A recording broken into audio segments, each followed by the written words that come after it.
Hey students, what's up? I want to talk about problem number 2 on page 388. So basically the story problem boils down to this. There's 2 tanks at this zoo. Tank 1 has 50 gallons and they're filling it up at 10 gallons an hour.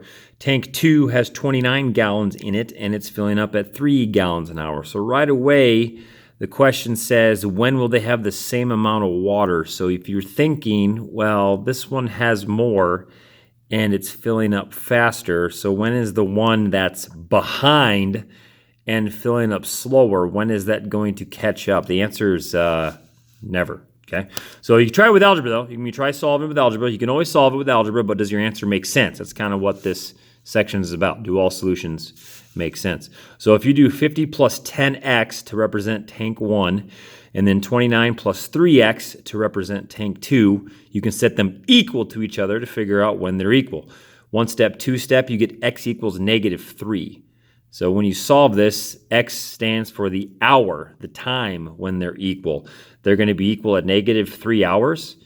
If you were to graph these, yeah, they'd be equal 3 hours ago, but you can't really go back in time in any situation. That's not science fiction. So this is not going to be possible. It's not going to be possible for the lower tank who is filling up slower. It's lower and it's slower. It's not going to pick up the more full tank, or the fuller tank. More full, more fullerist. Yeah. The fuller tank that's filling up faster. It's never going to happen, okay? So if you use some common sense, here's kind of a picture here, okay? Hey, look, I got 2 water tanks here. I got water tank that has more water in it, and it's filling up faster. This one's never going to catch up. You're putting more water in here faster and it's already ahead. This one, they're never going to be equal. This one's always going to be moving faster and it's already ahead. Imagine somebody faster than you and you gave them a head start. What are you doing? You're never going to catch them. I'm sorry.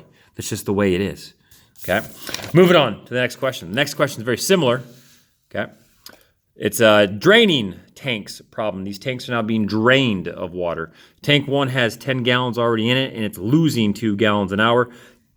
Tank 2 has 6, and it's losing 4. So right away, you might be thinking, well, this one's already lost. It's already losing. It's already down to 6, and it's going to be losing faster. This one's not going to catch up, really. This one's going to have water in it well after this one is, okay?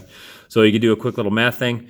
So 10 minus 2x would be tank 1. 6 minus 4x would be tank 2. 1 step, 2 step. Again, you get the -2. It doesn't really make any sense. Okay, you can't go back in time. Oh, they had the same amount of water in them 2 hours ago. I guess you could say that. Now, this question is unique because since they're both losing water, I guess you could say, when are they going to be equal? Well, eventually they're probably both going to be empty, right? So I guess you could say the real answer, the actual real answer is going to be, well, they'll have the same amount of water when they're empty. So it's kind of like one of those side answers where mathematically it's not possible, but I guess in reality, yeah, they'll have the same amount of water when they're both empty. So it's kind of like the smarty pants answer, you could say. So I also drew a picture for this one. Probably not going to win any art awards, okay? But here we go. We got one tank that's got more water, one that's got less, and it's losing faster. So common sense, this one's going to run out way before this one does. So they're never going to have the same amount of water until, I guess, they're both empty. Okay. Oh, now they have the same amount of water because they're both equally at 0. Sure, I guess. You're not wrong, I suppose. But yeah, you can't go back in time. So when you're doing math problems and you get negative answers with these systems, with these solutions, when you're trying to figure out when 2 things are equal, and you get a negative, ask yourself, can that negative answer actually make sense? In this case, no, you can't move back in time. I guess you could say, if this had been going on for a while, like if it didn't just start here, if this has been going on for a while, you could say, well, 3 hours ago, they had the same amount of water. Okay, 2 hours ago, they had the same amount of water, but that's a whole different type of story problem. So again, you'd have to assume that the math situation had been going on for some time, not like it just started. But if it just started like this, if they're currently at 50 and 29, and then they start doing this, no, this doesn't make any sense in real life, okay? So make sure your answers actually make sense. Negative answers, especially when it comes to time, normally don't make sense. Okay, see you in class. Goodbye.